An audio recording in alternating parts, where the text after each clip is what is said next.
Kia ora and good evening. Thank you for tuning into tonight's webinar. My name is Sarah Coolins, and I'm the Education and Outreach Manager at Sir Peter Blake Marine Education and Recreation Center, where I lead the coordination of Seaweek. This evening's webinar will provide insight into how communities are getting involved in monitoring of their local marine environment. Joining me virtually, we have 4 guest speakers who will be sharing their firsthand experience with blending community engagement with data collection. There are years of experience in marine education in tonight's lineup, so I'm so glad you are all here to hear from them. We're going to start with a really quick poll before introductions so that we can see where you're all tuning in from. And I'll launch this right now, and then I'll tell you a bit more about Seaweek Kaupapa Moana, New Zealand's annual celebration of this sea. So it should pop up on your screen in just a moment. If you guys can answer those quick questions, I'll just tell you about Seaweek. So Seaweek's mission is to excite and inspire everyone to renew their connections with the sea. Our pinnacle of events occurs annually at the beginning of March, and it features a variety of ocean-inspired activities throughout the country. Where I work at Sir Peter Blake Marine Education and Recreation Center, our mission is to provide safe, fun, high-quality marine environmental education and recreation experiences for young New Zealanders. We organize a variety of activities year-round to create opportunities for everyone to learn something new about our ocean, gain insight into recent research, and ask questions. The Ngā Kōrero event series combines in-person and online engagements and has been made possible thanks to support from the New Zealand National Commission for UNESCO. Tonight, we're going to start off with learning about 2 seashore monitoring projects before we move into some deeper waters to hear about citizen science happening under the sea. I'll give you a brief overview of our lineup before we start. Our first guest speaker will be marine biologist Sally Carson, Director of the New Zealand Marine Studies Centre in Dunedin. She'll be sharing insight into the Metre Squared seashore monitoring program. Tonight's second presentation will be by Ben Knight, Engagement Director at Sustainable Coastlines, where they lead the Litter Intelligence Program. Our final speakers will be Samara Nicholas, Co-Director at Mountains to Sea Conservation Trust, and Ceara Wallace, Marine Advocacy Coordinator with Mountains to Sea, to share insight into community engagement and marine monitoring in Northland. Thank you all for taking part in our poll. Thank you, heaps of you, and you can send us your questions at any time using the Q&A function at the bottom of your screen. We're probably just going to take one question at the end of each presentation, and then we'll save the rest of the questions for the end. If you have any tech issues, or if you can't hear at any point, you can message us or message me in the chat. And I'm going to end the poll. And we're going to move on to introducing Sally in just a second. So, all right, are you ready for ready to hear from Sally? So Sally Carson's work utilizes the allure of the marine environment. Oops. Sorry, Sally, one sec. Sally Carson's work utilizes the allure of the marine environment to champion science learning for both students and teachers across the country. A leader in engaging communities in citizen science, Metre Squared was launched during Seaweek back in 2013. She has written a range of educational resources for primary and intermediate students, as well as a series of identification guides to the plants and animals which inhabit New Zealand's seashores.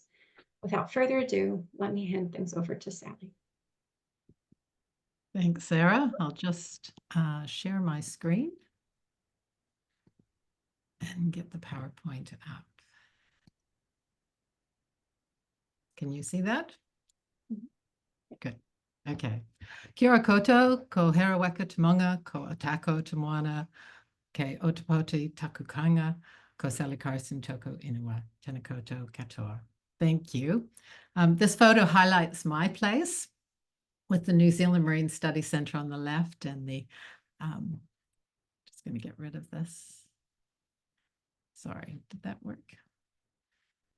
Sorry. This photo highlights my place with the New Zealand Marine Studies Centre on the left, adjacent to the Portobello Marine Laboratory in the centre, with the waters of Otago Harbour and Heraweka Mountain in the background. Thank you, Ceara, for organising this event, and lovely to be talking alongside Ben and Samara, as I have great respect for their work. Now, once we get through this introduction, I'll present a quick overview of the Marine Metre Squared project, highlight some examples of how data collection by schools and communities have fostered ocean stewardship, and illustrate some recent developments in the project. Now, our role at the Marine Studies Centre is to foster understanding and appreciation of New Zealand's unique marine environment and responsibility towards its conservation. And we do this through a range of hands-on, place-based, and action-focused events, programs, and resources. And although many of our programs are based at the centre in Dunedin, we use boats, waka, as platforms for inquiry. Our aquavan heads up river catchments, educating inland communities about their connection to the sea. And seashores around the country set the stage for our Marine Metre Squared project. So Marine Metre Squared, which is the focus of this talk, is a citizen science initiative designed to involve schools and the community in coastal monitoring. Established more than 10 years ago, it's evolved into a robust nationwide project. At its most basic level, it's simply a survey method, but it also provides participants with the opportunity to be involved in various stages of the scientific process, and as such, with the tools and training to take a more active role in caring for their moana. Marine Metre Squared is about getting the wider community to stop and really look and connect with the seashore firsthand, to get to know our seashore neighbours. Many of the plants and animals found are endemic to New Zealand, so if we don't look after them, who will? That's a question I commonly ask students to think about. Through participation in the project, we're collecting valuable data about diversity, distribution, and abundance of seashore species. Information that will help us understand how marine communities are responding to a changing environment. Our vision is for New Zealand to have the best understood seashore in the world. Participation is easy. Just map out a metre squared area on your local shoreline with a frame or a piece of string, and then identify and count the animals and plants found within the square. Key to the project, though, is not only doing the survey, but also uploading the data to the project website to share your findings with others. This data will help local communities and scientists monitor change in the habitat over time and investigate what might be causing the change. You don't have to be an expert to participate. Clear basic methods suitable for any shoreline, whether it be muddy, sandy, or rocky. We just suggest that on a soft shore, you use a tin can or a piece of pipe to sample a section of the sediment and then pass it through a kitchen sieve to find out what's living within the substrate. There are a range of seashore guides designed to help with identification, and these have just been revised to combine the Te Reo Maori version with English. And as a result, we've heard more students using the Maori names for our marine species. And a new website has recently been launched to make it easier for you to access a range of educational resources, videos, upload your data, and share your stories. So what are the outcomes? Well, over 2,000 surveys have been completed, and that data is available to the scientists and communities to track change over time. Schools are the biggest user group, primary through to senior secondary. And there's been a range of learning outcomes for the students, including improved content, specific knowledge around things like species identification, understanding challenges that the species are facing, biodiversity. There's development of science skills, so the methods to collect and analyze the data, and awareness of environmental issues and their role as stewards. However, having a reason to engage in the project is critical to support long-term involvement.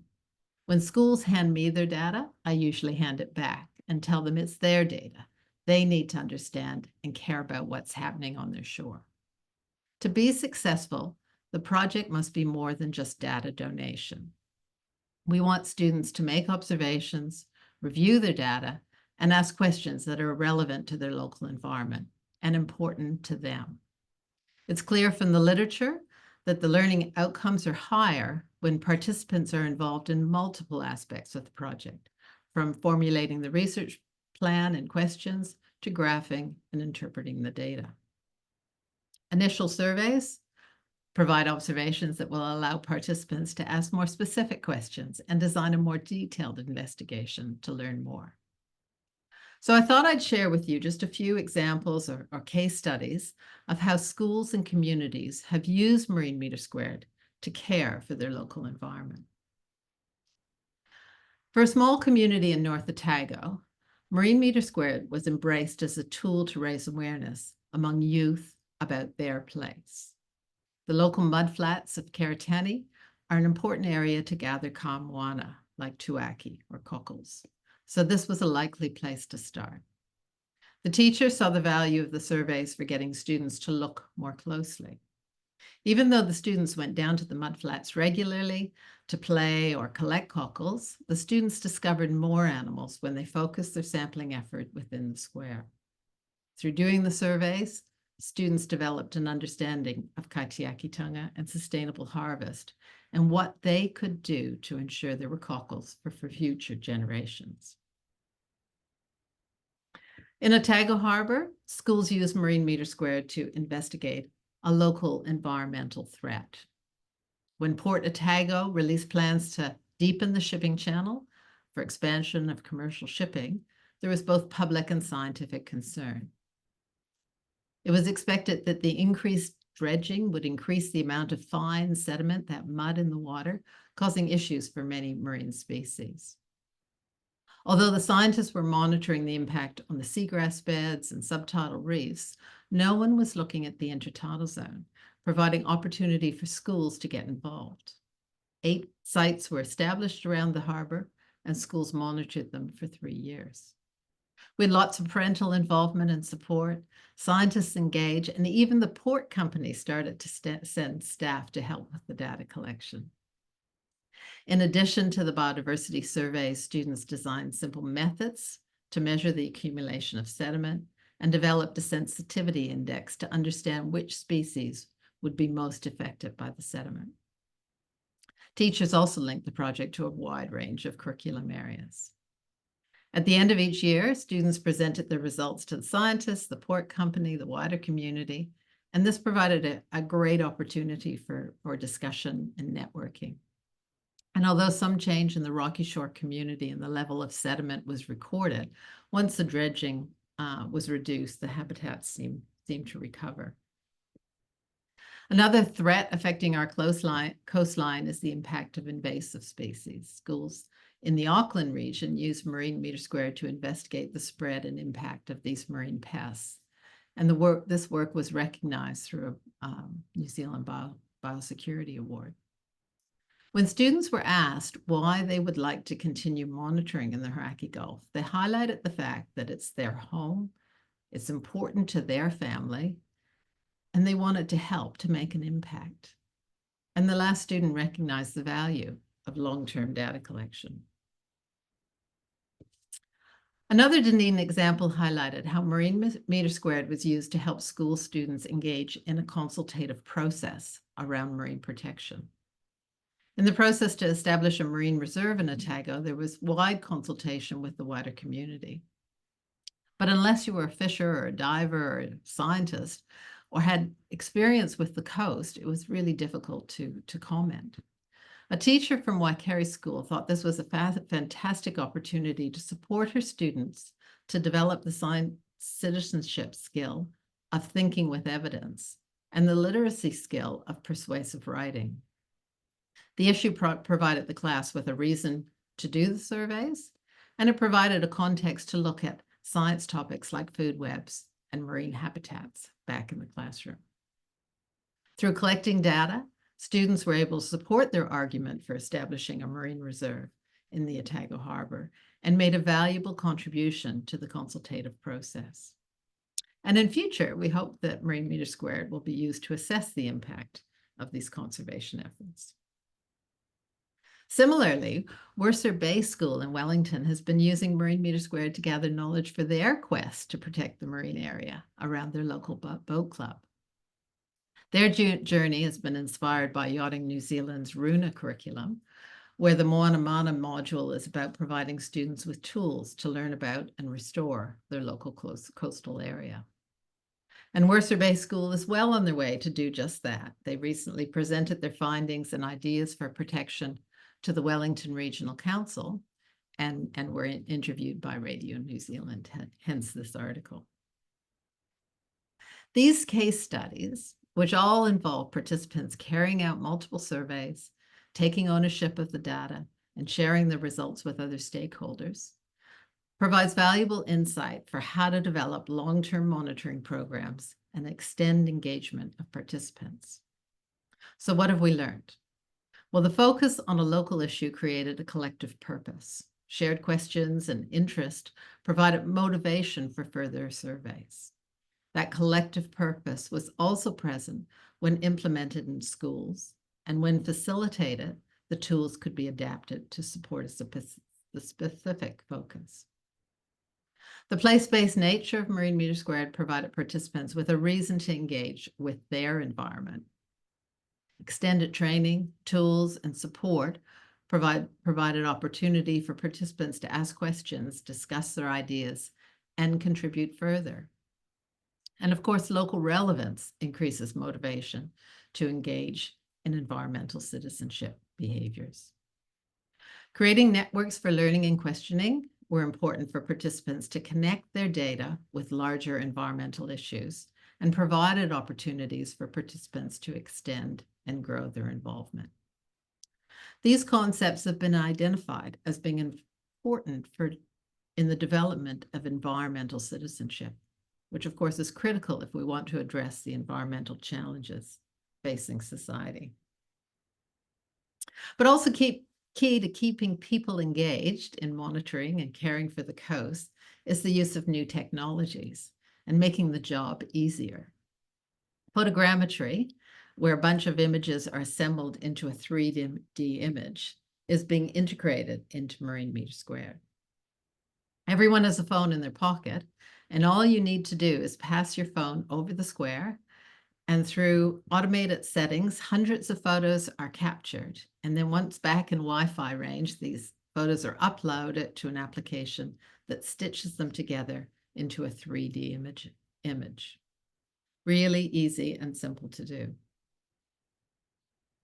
Now here's an example made by the students of Worcester Bay School. So this is their model of their Marine Metre Square. So this technology allows students to bring the seashore back to the classroom to continue that learning.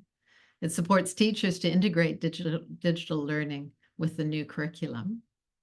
And inland schools who may not be able to access the shoreline can now participate, allowing them to consider the impact of river health on the coastal environment.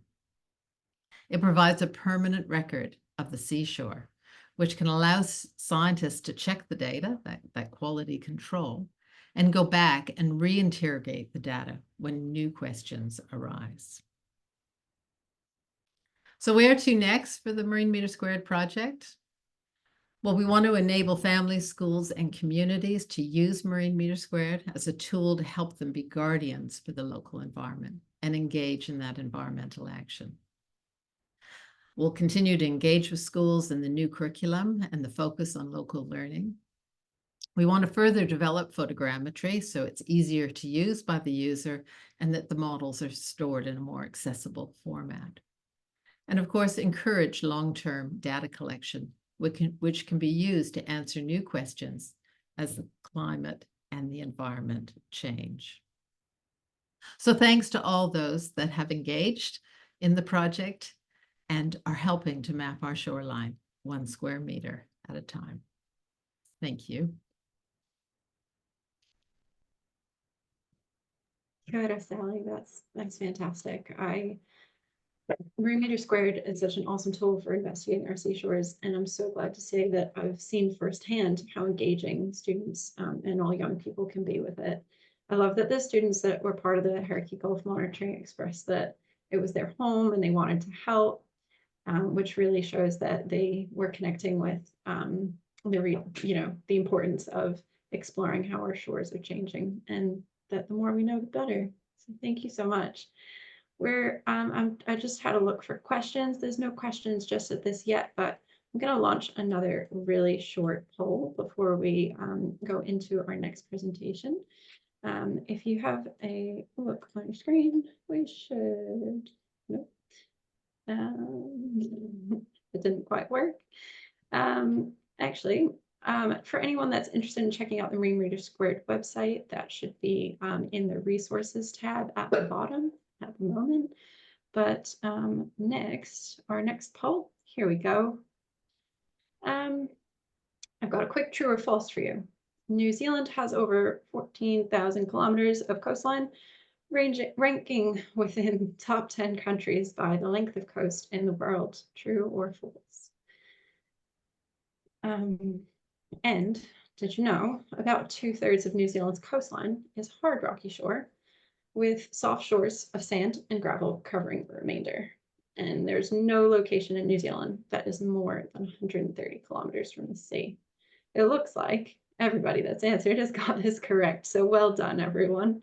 It's definitely true. We do rank really high, and we have quite a long coastline, which means it's even more important for us to know about it. All right, so we're moving on. We've got our next presenter tonight is Ben Knight. Ben is an experienced leader and expert communicator who specializes in engaging people in the protection of our natural environment. He's been involved with the Litter Intelligence Program since its launch in 2018, collaborating and working alongside a huge variety of groups in that time. Thanks for joining us tonight, Ben. Over to you.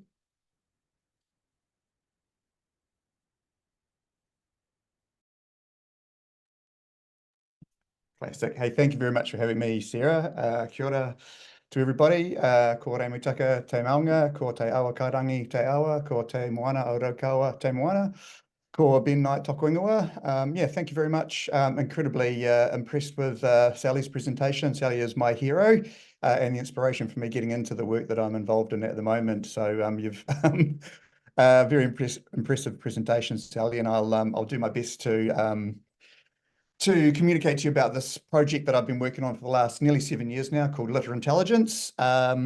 It's brought to you by Sustainable Coastlines in collaboration with the Ministry for the Environment, Statistics New Zealand and Department of Conservation. A little bit about Sustainable Coastlines. Our purpose is reducing ocean litter together. The approach we take is we aim to inspire a change in mindsets, behaviour, policies and practices through community engagement and citizen science.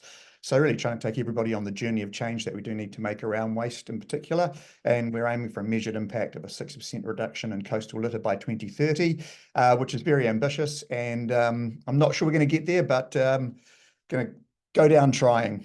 In terms of our impact over the years, we've run a lot of beach cleanups. So coming up to nearly 2 million litres of litter that we've worked with volunteers to remove from around our coastlines. We've had a huge amount of volunteer effort contributed to the programs that we run. So and nearly 240,000 hours of volunteer time contributed now to the program. We do talk a lot of rubbish. So we've spent a lot of time in classrooms, in offices, in community halls talking about these issues, with over 108,000 hours of education and training delivered to participants, and over 2,390 litter intelligence surveys now completed as well. And so when we step back and look at those numbers, there's a lot of litter on the shoreline. We're only one of many groups doing beach cleanups and removing litter from the coastal environment. Really what we're seeing is just the tip of the iceberg in terms of the amount of litter that is out there in our environment, despite our clean green image. And sort of underpinning this problem is not so much littering behaviour, in our view anyway, as much as consumption behaviour. So in 2018, we were ranked as the 10th most wasteful country in terms of urban waste production per capita. So we're over-consuming and over-consuming wasteful products in particular. So that's really the challenge for all of us. So I guess you could say we know litter is a problem, certainly not as bad as some of the other parts of the world that I've visited, but it is a problem in Aotearoa, New Zealand. The question you might ask is, why would we measure it? And this is the reason why we are measuring it. We cannot improve what we do not measure. This was the challenge that was laid down to the delegates at the UN Ocean Conference back in June 2017 when the program was first launched. So one of my now former colleagues, Camden Howard, had gone to the conference with this plan to launch a system of grassroots solution to litter in Aotearoa, New Zealand, and the intention there was that it was a Pacific-wide solution if there was interest from other countries in picking it up, and we have had some engagement in the Pacific, but this is the challenge. We cannot improve what we do not measure, so we need evidence of the problem for government particularly to take action in order to reduce the amount of litter on our shoreline. So we cannot improve what we do not measure, which is why we're measuring the problem of litter on our beaches. And that really is the program purpose for Litter Intelligence, to inspire and inform better decisions for a world without litter. And not just on our beaches, we want our streets, our terrestrial areas, our parks and reserves, our freshwater ways, our stormwater system. We want them all to be litter-free ultimately. We partnered with government to develop the program for a couple of reasons. One was we were really keen for the government to be accessing reliable litter data. At the time that we developed the program, there was no national litter database. There was no litter data available for government to use, particularly coastal litter data for policy formation or any other purpose. So we partnered with Ministry for the Environment. They funded the program for the first 4 years of its development and implementation, and they now use the data for environmental reporting. In order for Ministry for the Environment or other government departments to use the data for reporting, it needed to go through the Stats NZ washing machine, basically, make sure it was up to standard. And so we engaged Statistics New Zealand to co-design the data quality assurance and control systems. And they also now use it for environmental reporting. So Indicators Aotearoa features litter intelligence data. And the Department of Conservation came on as peer reviewers for the methodology that we developed or modified from the UNEP Marine Debris Survey guidelines upon which the program is based. So working with government from the outset to ensure that they would be able to use the data for reporting purposes. In terms of how you experience the program on the beach, it's long-term litter monitoring. So most of our volunteer groups get out once a quarter, so about every 3 months. We provide the training, we provide the equipment. That's all part of the quality assurance mechanisms that we agreed with Statistics New Zealand when we launched the program. But recognising that not everybody likes a good spreadsheet full of numbers, we also designed insights tool on the Litter Intelligence website to enable people to be able to visualize the data and filter, view it in ways that were more meaningful or more relevant to them. So you can filter the data by litter type, you can filter it by location, you can look at a time series, you can compare sites over time as well. So the idea was to collect the raw data at the beach with those trained volunteers, and then linking through the insights page to the action stories, so the solutions database that we've also built and which is hosted on the Litter Intelligence website. So we developed a school education program as well, but between the action stories and the school education program, we hope that long term we'll see some change in terms of the volumes of litter on our beaches. In terms of that theory of change, I guess if you want to call it that, we've seen some really great steps forward in the government space. So in 2019, which is a few years ago now, our marine environment, statutory marine environment report the Ministry for the Environment produces featured marine litter for the first time. And I think what was really cool was that it also featured citizen science gathered data for the first time as well. So and that high-level central government mandatory reporting on the state of the environment or a particular domain within the environment, we were seeing citizen science or volunteer collected data being used to inform all of us about the nature of the problem. The data was then fed into the Rethinking Plastics in Aotearoa New Zealand discussion document, and then into reducing the impact of plastic on our environment. The output of those documents was the decision to ban or phase out a whole bunch of single-use plastics.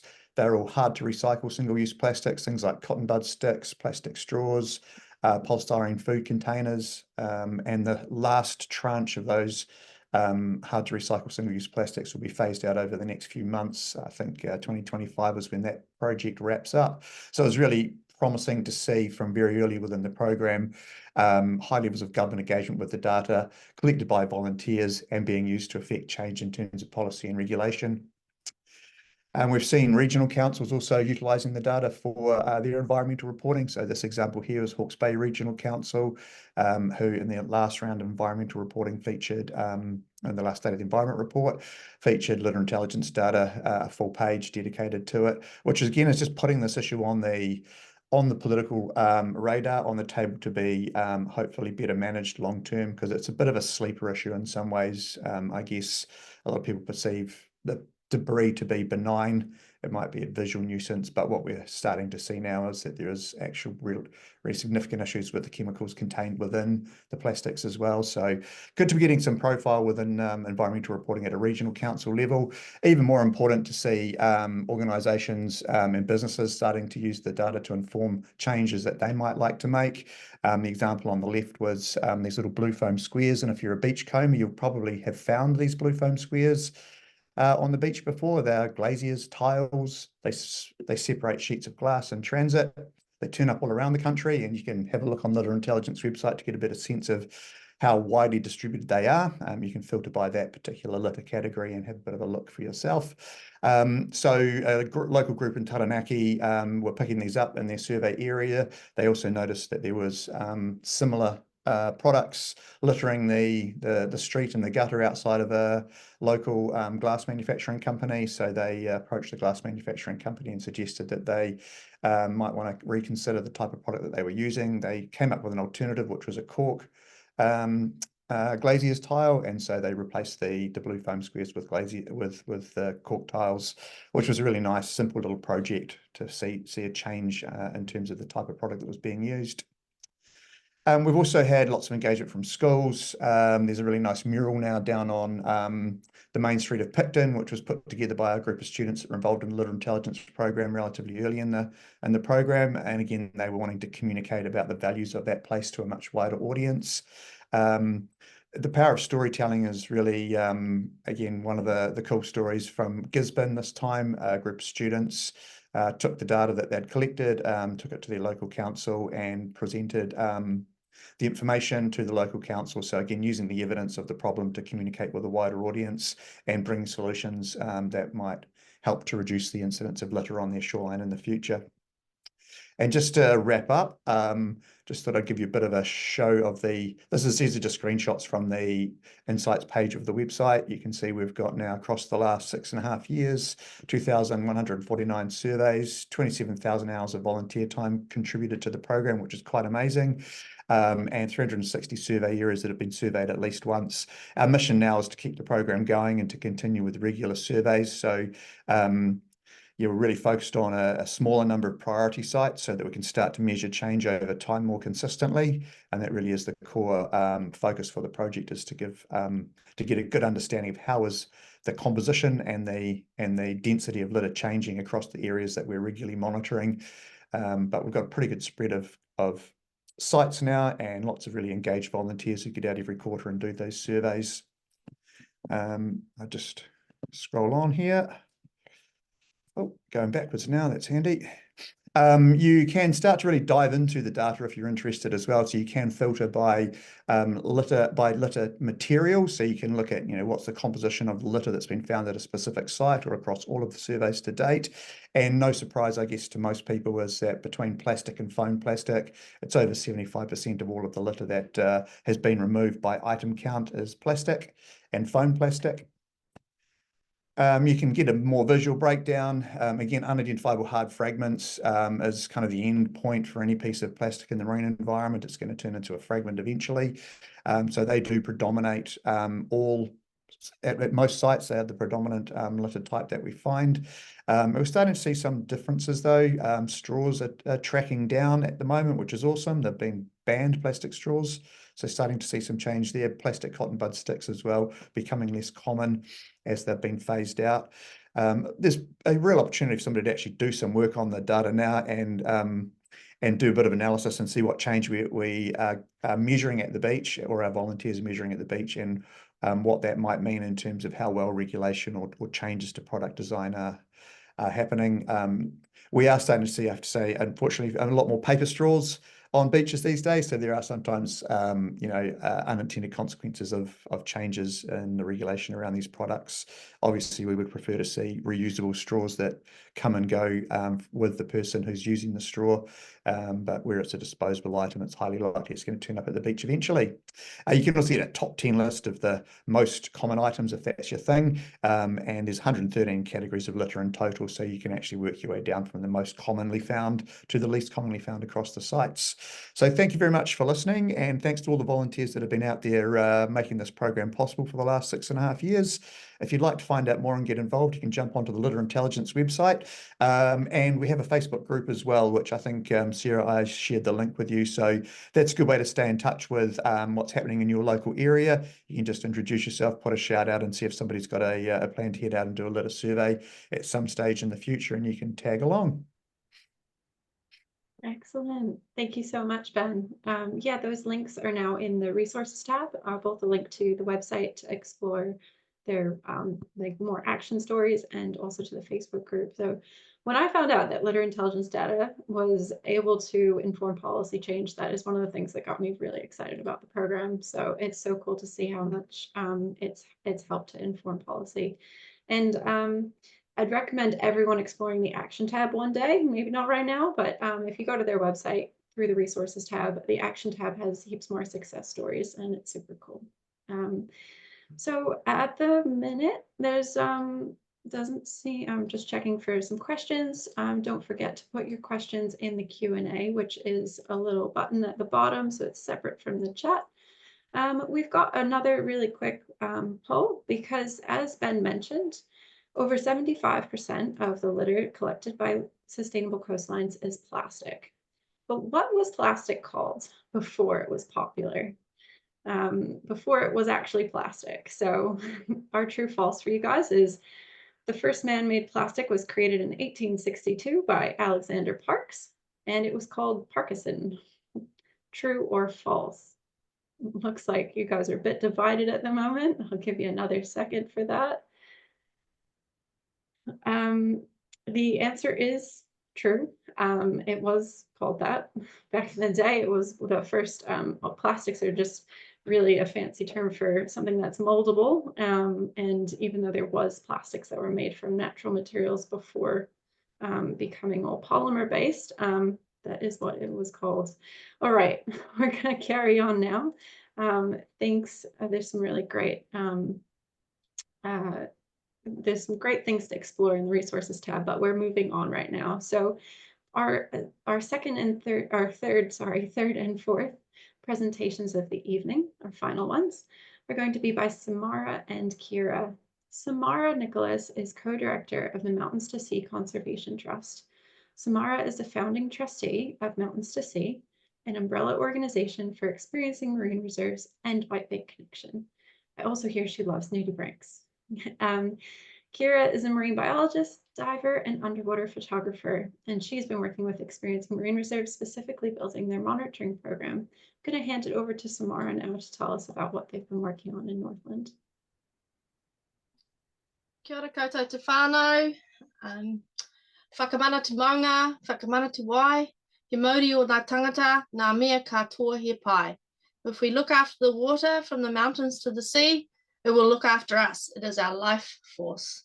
Tihei mauri ora. Ko Samara Nicholas aho. Thank you. Yeah, really awesome to be presenting alongside Ben and Sally also. Very inspirational movers and shakers in our area, and really also privileged to be presenting, co-presenting tonight with Ceara, an up-and-coming marine biologist, and it's great to have the younger, more freshness as part of the presentation tonight.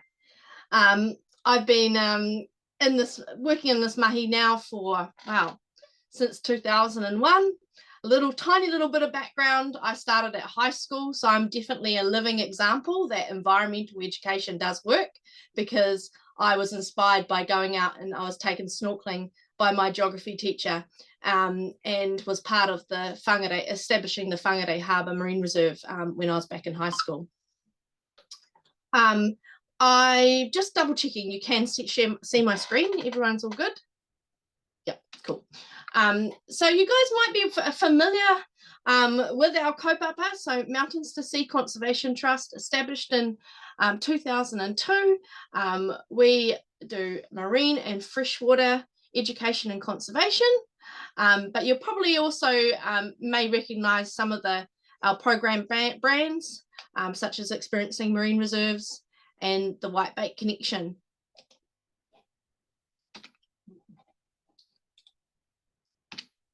So our mahi is basically we immerse communities in their freshwater and marine environments, sharing experiences, scientific knowledge and practical skills to inspire conservation. One of the more fun activities we do that you might have heard about, well, I'm hoping you will know about it after this evening, is Te Ika e Te o Te Tau, which is Fish of the Year. So that will be coming up. Last year it was a humble spotty that took out the crown, and so that's just one of the fun activities that we do as part of our organisation. And Te Kura Moana, you know, because we basically use the ocean as our educator. We immerse people in the oceans, and we want to build awareness, understanding, to get that kind of ground level support for marine conservation in Aotearoa through that dynamic experiences. We run community guided snorkel days.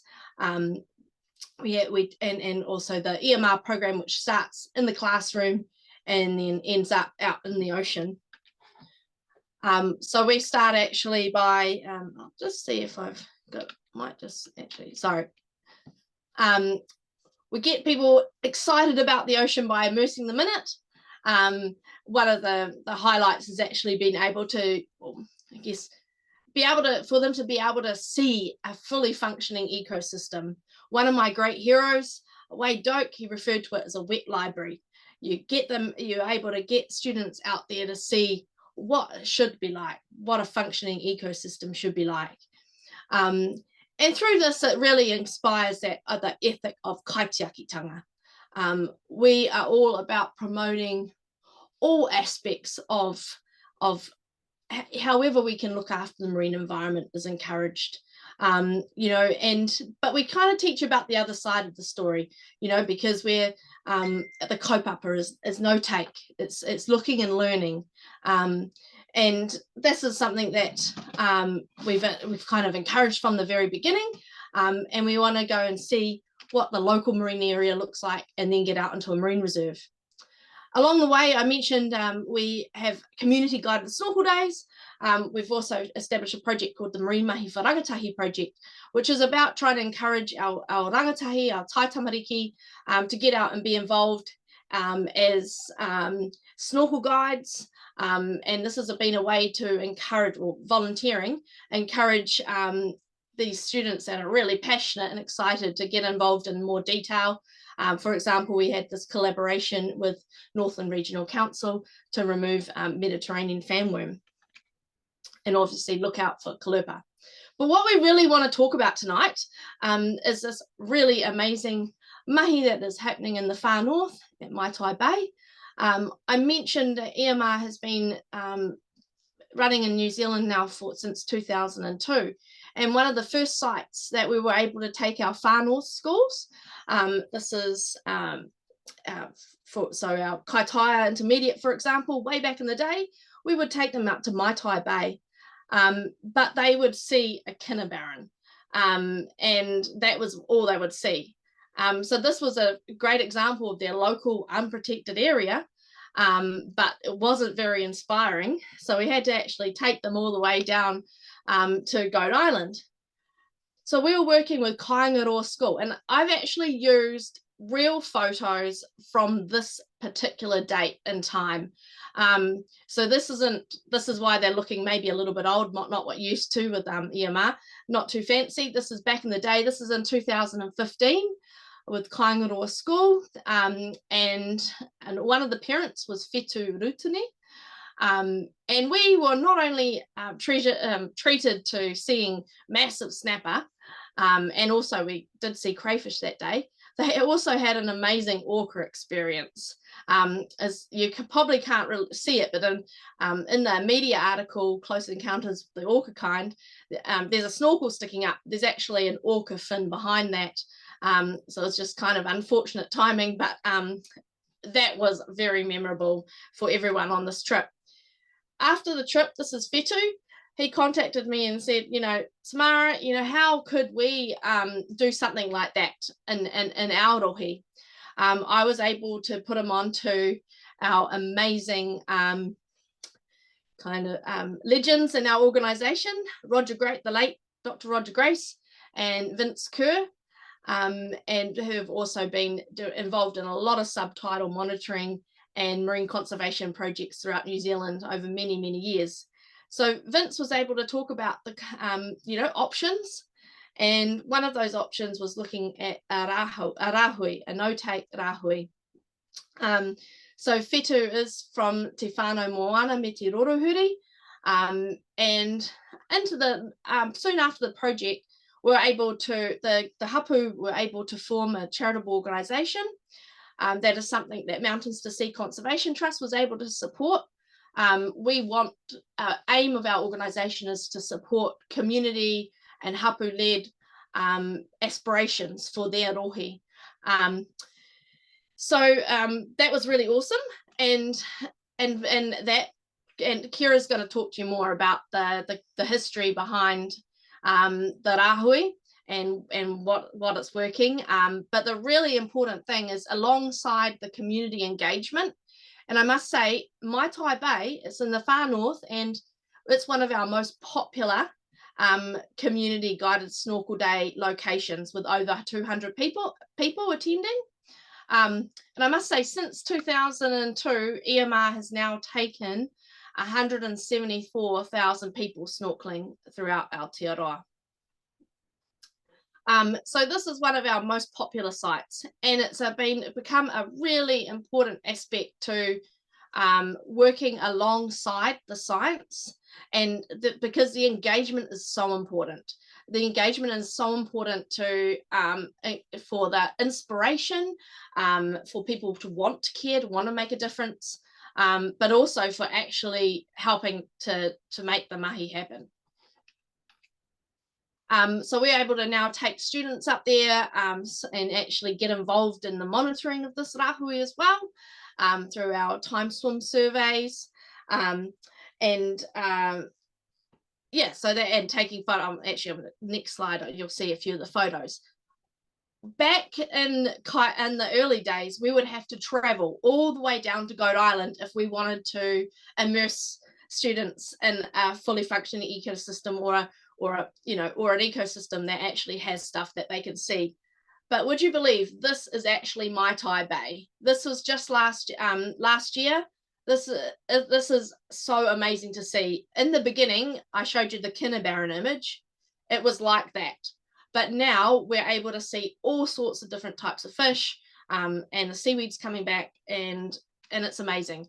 So we actually no longer have to take schools from the Kaitaia, from the far north area, all the way down to Goat Island. They're able to see this a really cool marine habitat in their backyard.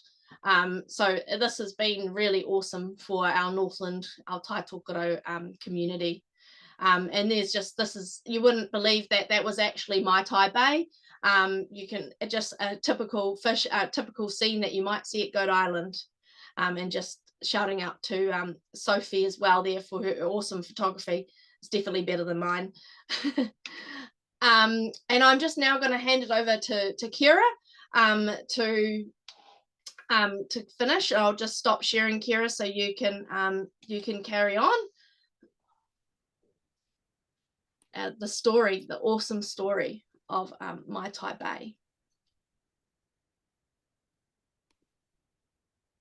All right, now I've got to try and start it from the right place. So the name of the trust that the hapu have developed to help to to support the Rahui project is Te Rangi I Taiawhi Otia Trust, and Ceara has been involved in the website for that, the website development. Kia ora. Yeah, kia ora. Kia ora, Samara. Kia ora everybody else as well. I'm just going to speak to more the monitoring side. So Mountain Sisi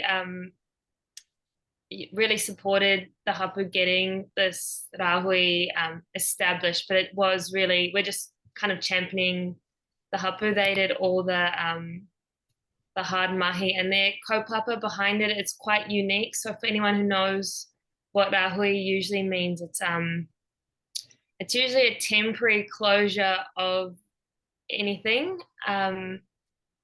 So I think the most common one that people know is if there's been a death in a waterway, the beach might be closed for a few days, or there might be a seasonal closure on certain kaimoana. But in this case, they've put in a permanent closure that has no legal legislative standing. It's completely under traditional authority, and they've done this for conservation purposes. So it's really unique, and it's really special that in this country we've got a tool like that that they've been able to use. And now 7 years later since its establishment, we can see that it is really working. So that was back when it was first established with Whetu and Vince and Roger Grace. They were really adamant that monitoring had to be done right from the beginning, so that the hapu would have this really strong backing, so that they could prove that, well, it was to follow to see if the Rahui was working.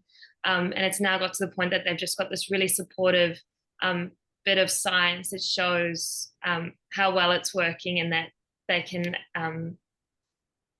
just use to, you'll see it in the next slides. Cool, so this is Maitai Bay on a really good day. The top photo is from our last community snorkel event, and the reason I've put that there is originally when the Rahui was first established, really similar to when marine reserves are put in place, there's quite a lot of backlash from community. It wasn't completely supported by everyone at the time. A lot of them were really sad. A lot of the community was sad that that beach was now closed off. They did shut the boat ramp. And through experienced marine reserves, particularly just bringing all the school kids there every year again and again, and then having these really big community snorkel days every summer that are free, all the gear's provided, the whole whānau is invited. We've really seen that pride around the space grow quite significantly, especially in the last 3 years that I've been monitoring this area. I've definitely noticed after each event when I get down there, in this next photo, you'll see we've got this little red boat that has the Rahui survey written on it. When we get down there to survey, it's really recognizable. And now the locals get on their quad bikes, drive down the beach, and they come in, they want to tell us stories. They want to tell us the biggest fish they've recently seen. And so, they really are getting behind it through that community engagement. So for the monitoring side, at the bottom left, we've got Whetu again. He's a bit of a hero of this presentation, it seems, in every second photo. So what Whetu is doing in that photo is he's doing a crayfish count. So we've done a few of those at the very start of the Rahui, and then annually we've done a time swim survey. So that's measuring the abundance and biodiversity of all our reef fish species. And then on the bottom right, that funky apparatus there is just a baited underwater video camera. So we have a little box that we fill with bait, and we throw this frame over the side of the boat with a GoPro camera, and we film at multiple locations to measure our snapper populations. And we've been doing that from 2017, every single year consistently, to be able to follow the progress and the recovery of this space. So I've tried to not give any ugly graphs, and unfortunately the report for this year hasn't been published yet, but all this one shows you, if you follow the blue lines, that there's a really big jump from 2019 to 2024, and that is our biomass of snapper. So that's just showing that those bigger snapper are now a lot more present. And those red lines are a lot lower, and that's outside the Rahui. So it's really showing that even though it's there's no legislation, it's not a marine reserve, it was just one really dedicated hapu decided they were going to protect their beach in the means of conservation to restore their fish populations, that it is working. What we're finding from our timed swim surveys is the biodiversity is also coming back. So ecologically, you wouldn't normally expect to see big recovery until about 5 years. And we're now at the 7-year mark, and we really are starting to see that big jump. And the same with the kinnabarrens and the kelp recovery. We're starting to see little kelp returning in some places, which is really exciting. On the right, the quality is not too good, I'm sorry, but this is what the view of the GoPro looks like when we're doing our baited underwater video survey. So you'll see the little box on the bottom there, and in each of those photos there's a different number of fish. So that's how we calculate the biomass and abundance of snapper. This photo was taken in one of our secret little locations at Maitai Bay this summer, and it was a really cool moment for us. The visibility has been really tough the last summer. We're not too sure why, but we couldn't survey a normal site, so I just jumped in at a random rock, and I was greeted to a whole lot of snapper that were over 50 centimeters. This one was, I think, about 80, and there was also a 90 centimeter snapper. So they're really at the maximum end of their growth. They were gray colored, which means that they're resident. So they've now decided this little rock is their home, and they're growing to these really big sizes. They weren't scared of me at all. And I never really thought that I would see this on our coast in a place that wasn't a marine reserve. So that was really cool. We jumped out of the water and we weren't too sure what to do with this bit of knowledge. We kind of took it straight to the hapu. We're like, oh, this is a really special spot. This is, but we didn't want to tell too many people about it. We were scared they might come and poach them. And then the following day when I went back down to survey, one of the locals who I had known hadn't been in the water since it got closed in 2017, came over to us and said that his daughters, after the community snorkel day, had been snorkeling quite regularly on this particular rock, and they'd named the snapper.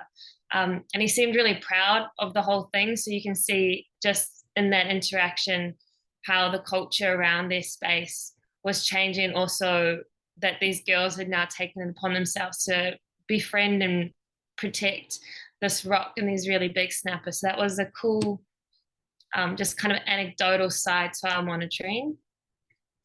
And I'll just wrap it up. This is the website that Mountains to Sea have been helping the hapu create and manage. So this is where all the monitoring reports get published. There's a really cool video of Fetu explaining the origin story of the Rahui and the photos. So there's a really a story from them that's also written on there. It was the woman who actually carved the po that now stand over the Rahui. So there's a whole cool, feminine story in there as well, if anyone's interested. And then the last slide is our bumper stickers you may see around the place if you're up north, just in support of the Rahui. So yeah, that's us. If you've got any questions, please feel free to email us, or you can check out the website as well. Thanks so much. That was really cool. I love the story that you've added at the end, and those links that you were talking about, I've just added both of them. Both of them should be accessible to everyone via the resources tab at the bottom. Thank you, Samara and Ceara. I do see that I think we've got a question. We'll do one little poll about kinna before we move on into taking some other questions. There should be a poll that's popping up on your screen now. So we didn't talk too much about the kinnabarrens, but I'm not sure if everybody realizes that what's the lifespan of a sea urchin or kinna. So I'll give you a second to answer that. And In case you didn't know, that kinna are an indicator species. Indicator species mean that they are a plant or animal species which can provide information on ecological changes and give an early warning signal regarding ecosystem processes. So kinna are a really good indicator of when an ecosystem is out of balance. Well done to everyone that answered true. They can live over 20 years. And I'm sure that the really large, healthy kinna will have happy lives, even in the Rahui area. So I have a question for that I could kind of throw out there while we're giving everyone else a little bit of time to kind of develop their questions and pop them into the Q&A. If there's something that you've been wondering about, please don't hesitate to ask. You can put your question in anonymously, and we'll just do our best to get through as many of them as we can. So I'll kick things off with a question first. Anybody can take this one. In your opinion, what's a good first step for people to get involved in learning more about the marine environment? Because I know it could be a pretty big jump for those that aren't quite confident with their marine species ID yet to work up to monitoring surveys. So where would you recommend they start? I'll popcorn it. Anybody can take that. I'll go first, Sarah. Okay, cool. My hero, Jacques, well, I have two heroes. Sally's one of my heroes, but my other hero, Jacques Cousteau, once said, and it has been attributed to a few people actually, but that people will protect what they love. So I think before you worry about counting and measuring, spend some time just getting to know the place on a more, I guess, heartfelt level, get to love the place, and then through that connection, you'll be committed to it, and then the counting and the weighing and the sorting and all of the other things that you can do in that environment will become much more, you'll be more motivated to do it. I guess it'll be more sustainable. Equally, I think the act of measuring and monitoring can also help to build a stronger personal connection. But yeah, people will protect what they love, and I think people will measure what they love as well. So yeah, find a place you really love and enjoy it. Awesome. Thanks, Ben. I love that.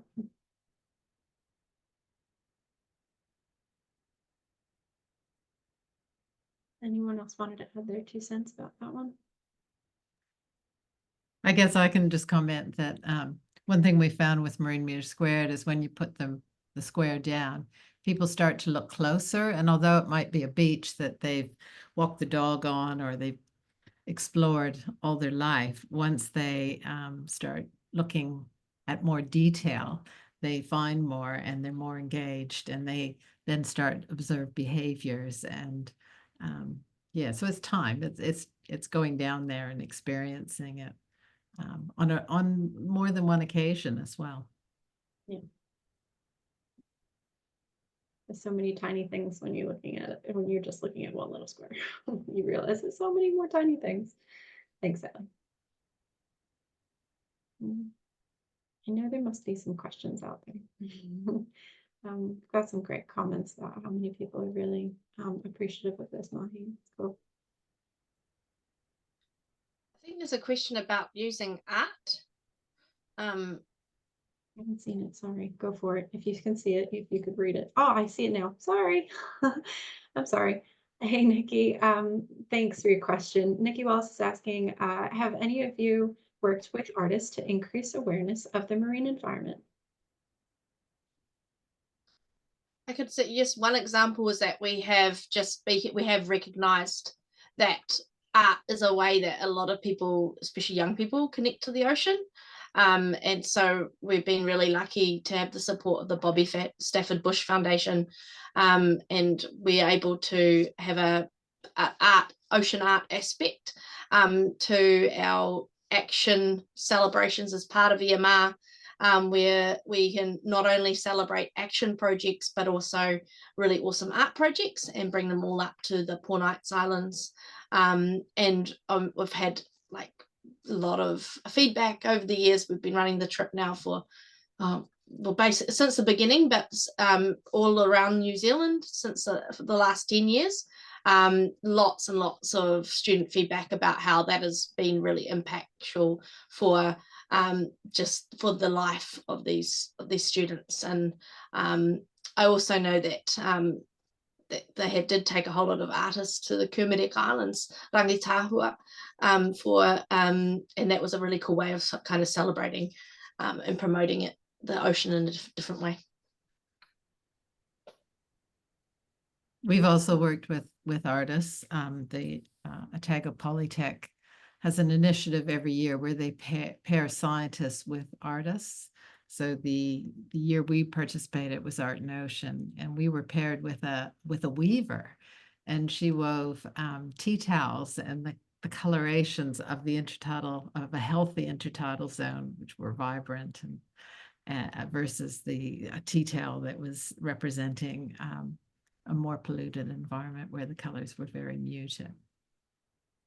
We've also worked with art students from various colleges that have illustrated some of our educational resources, for example,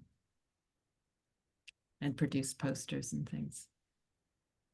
Yeah, we've got a project that's just about to launch at the moment, being run by a creative company called Augusto, which is, if you will remember the fish and chip shop, fish species of Aotearoa New Zealand posters. This is going to be trash species of Aotearoa New Zealand, and will be informed by the litter intelligence data in terms of what's trash species end up on the poster. And we might even follow in your footsteps, Samara, and maybe have a trash species of the year competition as well. But go the hoi-ho for the bird of the year, I believe, this year too. So it's a good way to get engagement in the environments that we're working in and love. Yeah, awesome, guys. Yeah, I definitely have seen plenty of instances where art has really helped people connect with the marine environment, and I definitely I love the recreators and Tinker Designs that ran some stuff with fully like creating art just from upcycled materials. So those like it just really forces you into a creative space. So yeah.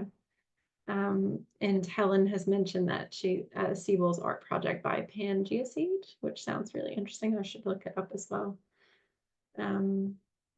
Yeah, thank you everyone so far. I think I don't think we have any questions in the queue at the minute. There's some fabulous comments, and I might wrap things up for the night. And I'll just first, I'll thank the audience all for tuning in from all different parts of the country. And thank you so much for your time. To all my guest speakers, sorry, thank you for your time and for sharing all of your knowledge and expertise. There's been this webinar series has taken on, like, we've gone through so many different topics and stuff, and to be able to feature citizen science projects, which I'm really passionate about, has been awesome. So thank you. Yeah, similar to how Ben was like Sally and Samara, you guys, all three of you, Ben, Sally, and Samara, to see your education, your environmental education initiatives in the forefront since I've come to New Zealand has been really cool projects for me to kind of learn from. And yeah, thank you very much. And Ceara, I hope that we can connect again in the future. It's a fantastic monitoring work, and I can really relate to those really cool experiences that you have in the water as a scientific diver and stuff. Like, that stuff is just so sometimes when you get surprised by something like that, where you see something and you're almost like, I don't know if I should share this, because it's almost like amazing as like a little secret between you and whoever's in the water with you. So I hope that you guys still keep monitoring that site and have some more amazing experiences and see that regeneration there. So yeah, thank you everyone. We're gonna wrap things up. For details of future Seaweek events, you can check out our website. I forgot to activate the final little tab. Our Seaweek YouTube channel has all of previous webinars on it, and it will have this one. I'll upload it tomorrow. And please subscribe to our mailing list if you aren't on our mailing list already, because that's how we can give you an update on events that are coming up and when we release the theme for Seaweek 2025. You can mark your calendars, March 1st to the 9th. Thank you so much for your company, everyone. Ata Marie. Good night. Thanks, Ceara. Cheers, guys.